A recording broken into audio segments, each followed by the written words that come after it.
So hello hello hello मेरे CMA के दोस्तों, कैसे हो आप सब लोग।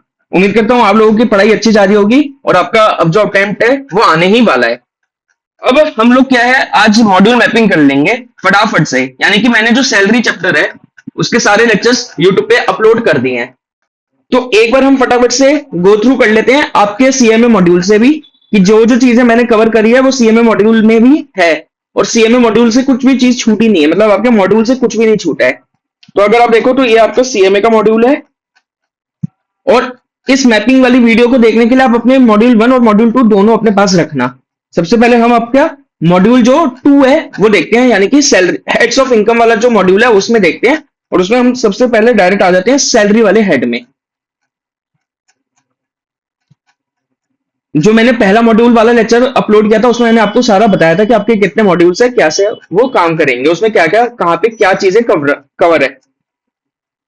तो आपके 3 मॉड्यूल है, मैं एक बार आपको फिर से बता देता हूँ। तो मॉड्यूल 1 अपना आप रेडी रखना है इस वीडियो के लिए, और मॉड्यूल 2 अपना रेडी रखना। मॉड्यूल 2 इसलिए क्योंकि उसमें तो सैलरी दे ही रखा है हेड, तो हम वो देखेंगे। और मॉड्यूल 1 क्यों? क्योंकि मॉड्यूल 1 में ये जो आपका फोर्थ वाला पार्ट है, income which do not form part of total income, यानी कि सेक्शन 10 के अंदर जो एग्जाम्पशंस मिली हुई है, जो जो हमने सैलरी में देखी थी एग्जाम्पशंस, वो हम एक बार यहाँ पे भी टिक मार लेंगे कि हाँ ये सारी कवर हो रही है। और मैंने आपको पहले भी यही बताया था कि जैसे जैसे हम सारे हेड्स कवर करते जाएंगे वैसे वैसे इसके अंदर के जो सेक्शंस है वो भी हम कवर करते जाएंगे। तो अब अपने पास दोनों मॉड्यूल रखना। सबसे पहले हम आते हैं मॉड्यूल 2 के सैलरी हेड पे। तो आप लोग मॉड्यूल 2 पे अपने आ चुके होंगे, जो कि आपका हेड्स ऑफ इनकम का मॉड्यूल है। इसके अंदर हमारे को सैलरी देखना है। आप अपना सैलरी वाला खोलिए चैप्टर। तो सैलरी वाला चैप्टर आपका ये रहा। पेज नंबर जो है इसका वो है 81। तो हमने सैलरी वाले चैप्टर में क्या क्या देखा था, हमने सारे बेसिक एलिमेंट्स कवर कर लिए थे। कि पेयर पेई का रिलेशनशिप होना जरूरी है, मास्टर सर्वेंट रिलेशनशिप जिसे कहते हैं। यानी कि एक एम्प्लॉयर होना जरूरी है और एक एम्प्लॉय होना जरूरी है। उसके बाद हमने रिलेशनशिप के बारे में ये जो है बातें देखी थी, कैसे ये पता चलेगा कि रिलेशनशिप है या नहीं है। ये सब आप रीड कर सकते हो, ये सब हमने कवर कर रखा है। उसके बाद हमने ये देखा था कि ये चैप्टर कैसे डिवाइडेड है।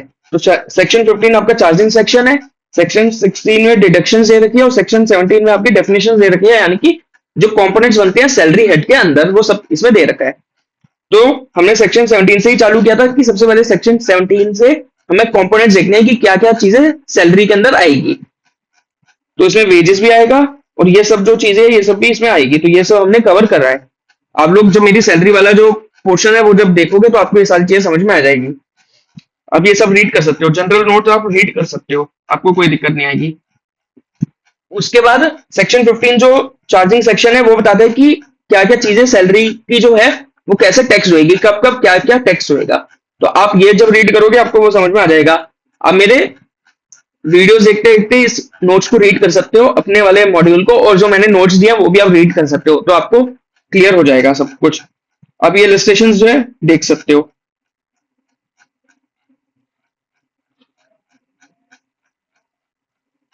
ये प्रोफॉर्मा दे रखा है, ये मैंने अपने नोट्स में दे रखा है, तो आप प्रोफॉर्मा मेरे नोट से देखोगे तो आपको क्लियर हो जाएगा। बेसिक सैलरी टैक्सेबल होती है, फिर पे ग्रेड कैसे काम करता है मैंने अपना एग्जांपल में दे रखा है। डीएडीपी दे रखा है, फीस दे रखी है, कमीशन बोनस ये सब दे रखा है, तो आपको कोई प्रॉब्लम नहीं आएगी। फिर जो रिटायरमेंट बेनिफिट्स है वो एक अलग से मैंने पार्ट अपलोड किया था, उसमें सारे रिटायरमेंट बेनिफिट सारे मैंने कवर कर रखे हैं, तो आप देख सकते हो। तो रिटायरमेंट बेनिफिट में आपका ग्रेचुटी कवर्ड है। अब मेरे जब चारों पार्ट्स मेरे सैलरी के देखोगे तो आपको ये सब क्लियर हो जाएगा। ये इलस्ट्रेशन आप सॉल्व कर सकते हो, इलस्ट्रेशन 3 भी आप सॉल्व कर सकते हो, कोई दिक्कत नहीं आएगी आपको।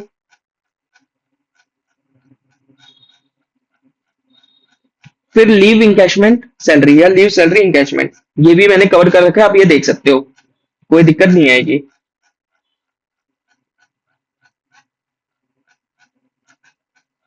पेंशन कवर है, अब वो भी देख सकते हो, कोई आपको दिक्कत नहीं आएगी, सब कवर्ड है। ये इलस्ट्रेशन आप कर सकते हो सॉल्व। रिट्रेंचमेंट कंपनसेशन ये आप देख सकते हो, ये भी कवर्ड है। वीआरएस ये भी कवर्ड है। एन्युटी के बारे में भी हमने बात करी थी, तो आप देख सकते हो। अगर सैलरी रिसीव हुई है नोटिस पीरियड में तो वो भी हमने कवर किया था। फिर हमने देखा था ये सारी, इसमें क्या क्या एग्जेम्प्टेड है ये सब हमने देख लिया था। तो सेक्शन 17(3) जो है वो आपके थर्ड पार्ट में कवर्ड होएगा। तब आप वो वाला पार्ट जब देखोगे तो आपको ये सारी चीजें दिख जाएंगी। अलाउंसेस हमने फर्स्ट पार्ट में ही कवर कर लिया था, तो आपको फर्स्ट पार्ट में सारे अलाउंसेस मिल जाएंगे। सारे अलाउंसेस हमने कवर कर रखे हैं, तो आप ये देख सकते हो। जिसमें मेन सबसे पहले आ गया एचआरए, कि एचआरए का एग्जामेशन कैसे निकलता है। ये इलस्ट्रेशन आप सॉल्व कर सकते हो। ये वाली इलस्ट्रेशन भी आप सॉल्व कर सकते हो। कुछ स्पेशल अलाउंसेस है जो एग्जाम होते हैं 10-14 के अंदर, तो आप ये वाला अलाउंसेस भी देख सकते हो। ये भी हमने सारे कवर कर रखे हैं।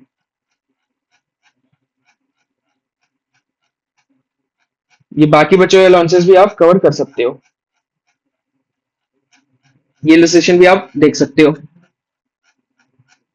ये वाली भी देख सकते हो। ट्रक ड्राइवर अलाउंस है, ये भी हमने कवर करा था, ये भी आप देख सकते हो। ट्रांसपोर्ट अलाउंस भी देखा था। तो जो कुछ अलाउंसेस जो एग्जेम्प्टेड है वो एग्जेम्प्टेड है, उसके अलावा जितने भी अलाउंसेस है सारे टैक्सेबल होते हैं। ये बात हमने करी थी। तो आप वो वाला पार्ट 1 देखोगे तो आपको अलाउंसेस सब समझ में आ जाएगा। जो भी इलस्ट्रेशन दे रखी है आप सॉल्व कर सकते हो। फिर परक्यूजेट, परक्यूजेट हमने अपने थर्ड पार्ट से चालू किए थे। 2 पार्ट हमने इसमें करे थे। तो परक्यूजेट सबसे पहला पार्ट में हमने देखा था जो सबके हाथों में टैक्सेबल होंगे। दूसरा देखा था जो किसी भी एम्प्लॉय के हाथों में टैक्सेबल नहीं होंगे। और तीसरे परक्यूजेट वो जो स्पेसिफाइड एम्प्लॉय के हाथों में टैक्सेबल होंगे। और स्पेसिफाइड एम्प्लॉय क्या होता है वो भी हमने देखा था। तो आप ये परक्यूजेट वाला जो एग्जाम परक्यूजेट है अपना, ये भी आप रीड कर सकते हो अपने मॉड्यूल से। आपको कोई दिक्कत नहीं आएगी। इसमें सारे के सारे परक्यूजेट हमने कवर कर रखे हैं। फ्रिंज बेनिफिट्स भी कवर कर रखे हैं। Motor car facility, other vehicle facility, domestic servant, ये वाला, ये भी कवर है, ये भी कवर है, ये भी कवर है, ये भी कवर है, ये भी कवर है, ये भी कवर है, ये भी कवर है, ये भी और ये भी कवर है। यानी कि इसमें जितने भी दे रखे हैं ये सारे के सारे हमने इनकी वैल्यूएशंस भी देखी थी। क्योंकि सबसे इंपॉर्टेंट जो इसमें आता है वो आता है वैल्यूएशन रूल्स, कि मोटर कार फैसिलिटी का परक्यूजेट वैल्यू कैसे निकलेगा, या फिर आपका लो रेट लोन फैसिलिटी का परक्यूजेट वैल्यू कैसे निकलेगा, या किसी भी परक्यूजेट का जो वैल्यू है वो कैसे निकलेगी जो चार्ज होगी टैक्स में। तो आप लोग वैल्यूएशन रूल्स, जब मैंने अपने नोट्स में सारे वैल्यूएशन रूल्स एक पे मतलब परक्यूजेट के नीचे ही वैल्यूएशन रूल्स भी दे रखे हैं, तो आप वहां से देखोगे तो आपको समझ में आ जाएगा। तो स्पेसिफिड एम्प्लॉय क्या होता है वो हमने देखा था। तो आप ये रीड कर सकते हो। कुछ एग्जेम्प्टेड परक्यूजेट है, तो मैंने लिस्ट दे रखी है एग्जेम्प्टेड परक्यूजेट की भी, कि जो सबके हाथों में एग्जेम्प्ट होगी। Perquisites exempted in hands of all employees. तो आप ये लिस्ट उधर से भी देख सकते हो, यहाँ पे भी अपना आप रीड कर सकते हो। मेरे नोट्स में आप देखोगे तो आपको सैलरी पूरा कवर्ड मिलेगा। तो आपको बार बार फिर ये नोट्स रेफर करने की जरूरत नहीं है। एक बार आप अपने मॉड्यूल से रीड करके ये सब चेक कर सकते हो कि पूरा का पूरा मेरे नोट्स के अंदर कवर्ड है। फिर आपको बार बार अपने मॉड्यूल के अंदर आने की जरूरत नहीं है। इसमें कई सारे परक्यूजिट्स है, सारे हमने कवर कर रहे हैं। फिर ये वैल्यूएशन रूल्स आ गए कि वैल्यूएशन कैसे होता है। आपको रूल याद करने की कोई जरूरत नहीं है, रूल नंबर याद करने की कोई जरूरत नहीं है, रूल्स आपको पता होने चाहिए। रूल्स हमने सारे कवर कर रखे हैं।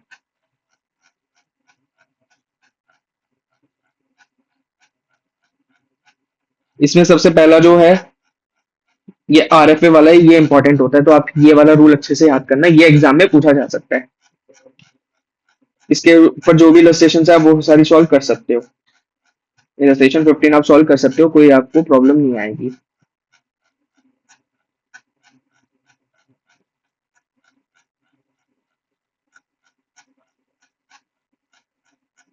ये वाला भी हमने देखा था, इसमें भी आपको कोई दिक्कत नहीं आएगी। अगर अकोमोडेशन होटल में दिया है तब भी आप हमने देखा था कि कैसे उसकी टैक्सेबिलिटी होएगी। इंश्योरेंस प्रीमियम जो दिया है उसका भी टैक्सेबिलिटी हमने देखा था। स्वेट इक्विटी शेयर में हमने देखा था कि फेयर मार्केट वैल्यू जो है वो टैक्सेबल होती है, और अगर कोई पैसे रिकवर हुए तो उतने माइनस हो जाते हैं। फेयर मार्केट वैल्यू कैसे निकलती है वो हमने रूल्स में देखा था।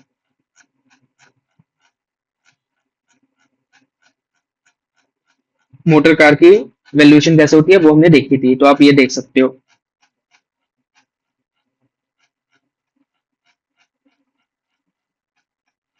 ये इलस्ट्रेशंस भी आप सारे सॉल्व कर सकते हो, और इनको सॉल्व करने से आपको कॉन्फिडेंस भी आएगा, तो आप एग्जाम में अच्छे से क्वेश्चन जो है सॉल्व कर पाओगे। तो इलस्ट्रेशन अच्छे से देखना, सॉल्व करना, और मैंने आपको बताया कि कैसे सॉल्व करना है, तो उस हिसाब से आप सॉल्व करना है एक या दो इलस्ट्रेशन, जिसमें आप पूरा अच्छे से प्रोविजंस भी लिखो और सब कुछ उसको ढंग से करो, क्योंकि एग्जाम के अंदर आपको प्रोविजंस लिखने पड़ेंगे अच्छे से, तभी मार्क्स मिलेंगे। सीधा डायरेक्ट आंसर जो है वो आप निकाल के दोगे तो आपको पूरा प्रॉपर मार्क्स नहीं मिलेंगे।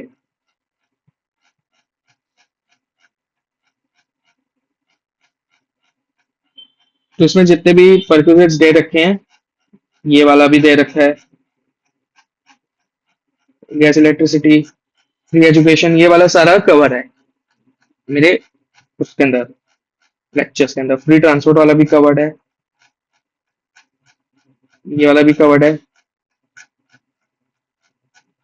ट्रैवलिंग वाला भी कवर्ड है, फ्री मील्स वाला भी कवर्ड है, तो आप देख सकते हो, आप कोई प्रॉब्लम नहीं आएगी। ये भी कवर्ड है, इलस्ट्रेशंस भी आप सारी देख सकते हो, क्रेडिट कार्ड भी कवर्ड है। इन्हें एक बार यहाँ से रीड कर लो, उसके बाद आप नोट से बार बार जब आपको रिवाइज करना है तब आप नोट से भी रिवाइज कर सकते हो। मूवेबल एसेट वाला भी कवर्ड है, ये वाला भी कवर्ड है, मेडिकल फैसिलिटी भी कवर्ड है। प्रोविजो, इसका प्रोविजो बताता है कि क्या एग्जेम्पशन मिलेगी। अब इलस्ट्रेशन देखना जरूर। एलटीसी ये इंपॉर्टेंट है, जो एग्जेम्प्टेड उसमें आता है, मतलब एग्जेम्प्टेड परक्यूजेट में एलटीसी एक आता है, तो ये इंपॉर्टेंट है, ये जरूर पढ़ना आप। बाकी जो भी अदर परक्यूजेट्स है वो भी हमने कवर कर रहे हैं। फिर प्रोविडेंट फंड वाला भी हमने देखा था, ये पहले ही देख लिया था, तो आप ये भी देख सकते हो, मतलब आपके मॉड्यूल में थोड़ा लास्ट में दे रखे, हमने इसको सबसे पहले ही देखा था अपने लेक्चर्स के अंदर।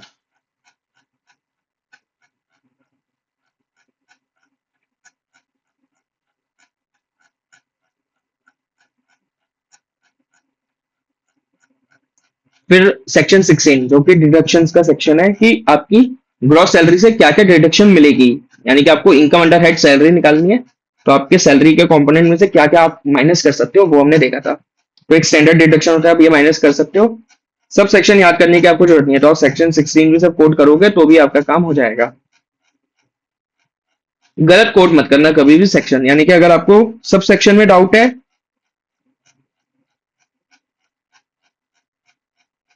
तो कोट मत करना, सिर्फ सेक्शन 16 ही लिख देना, और इसमें भी डाउट है तो ये भी कोट मत करना।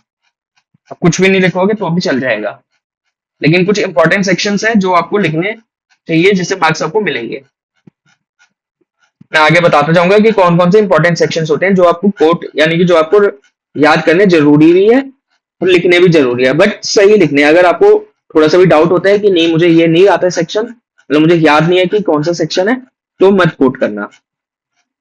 फिर इंटरटेनमेंट अलाउंस देखा था कि ये कैसे डिडक्ट होता है, किन केसेस में डिडक्ट होता है, और प्रोफेशनल टैक्स भी देखा था कि किन केसेस में डिडक्ट होता है और इसकी टैक्सेबिलिटी कैसे चलती है। अब ये वाला पढ़ सकते हो, क्योंकि जैसे हमने हर केसेस में सैलरी को कवर कर रखा है कि इस केस में सैलरी ऐसे लेनी है, इस केस में सैलरी ऐसे लेनी है, तो ये यहाँ पे आपको अच्छे से दे रखी है कि किन केसेस में क्या सैलरी लेनी है, मतलब एक साथ सारी सैलरियां दे रखी है, तो आपको याद रहेगा, कंफ्यूजन नहीं रहेगी। आप ये इलस्ट्रेशन भी सॉल्व कर सकते हो।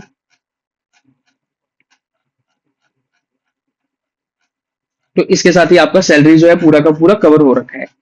तो आप क्वेश्चन सॉल्व करिए, अगर आपको कोई भी डाउट आता है तो आप मुझसे कमेंट सेक्शन में पूछ सकते हो कि हाँ ये प्रॉब्लम है या इस क्वेश्चन में डाउट है, तो अगर आपको चाहिए होगा तो मैं उसकी वीडियो बनाकर सॉल्व करके आपको दे दूंगा। अब आप लोग अपने मॉड्यूल 1 पे आ जाइए, मॉड्यूल 1 के इस वाले टॉपिक पे आ जाइए, income which do not form part of total income. तो हम इसके अंदर वो सारे सेक्शंस कवर कर लेंगे जो हमने सैलरी के अंदर कवर कर रखे हैं। तो इससे आपको ये चैप्टर हम जैसे जैसे हेड्स पढ़ते जाएंगे वैसे वैसे कवर करते जाएंगे। तो हमने लीव ट्रेवल कंसेशन जो है कवर कर लिया था सैलरी के साथ, ये वाला भी कवर कर लिया था रेम्यूनरेशन वाला, तो आप यहाँ से रीड कर सकते हो। ये वाला कवर है, ये भी कवर है, ये कवर है, ये कवर है, ये कवर है, ये कवर है, ये कवर किया हुआ है, ये कवर किया हुआ है, ये कवर किया था हमने,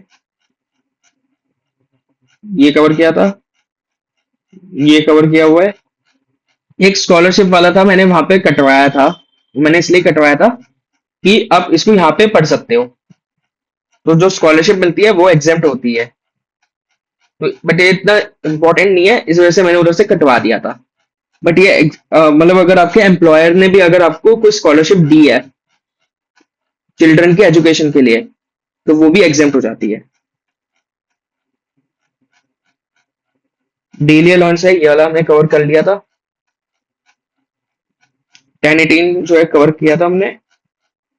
हमने कई सारे इसके अंदर बहुत सेक्शन जो है कवर कर लिए हैं, तो आपको प्रॉब्लम नहीं आनी चाहिए। तो आप अच्छे से रिवाइज कर सकते हो अपना सैलरी अपने मॉड्यूल से, सीएमए मॉड्यूल से। उम्मीद करता हूँ आप लोगों को सैलरी लेक्चर जो है मेरा पसंद आया होगा।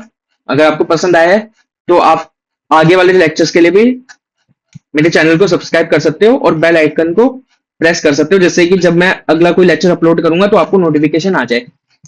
अब सैलरी के बाद हम जो अगला लेक्चर अपलोड करने वाले हैं वो है हाउस प्रॉपर्टी।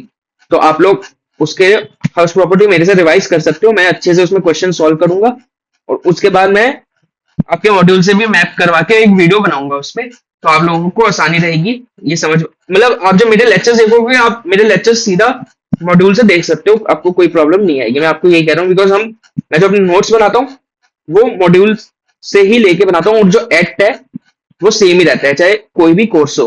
तो एक्ट सेम है, इस वजह से आपको आप अपने मॉड्यूल से भी पढ़ोगे तो आपको सब कुछ लाइन से ही मिलेगा और अच्छे से ही मिलेगा, तो आपको कोई प्रॉब्लम नहीं आएगी। तो इसी के साथ all the best for your exams. Thank you.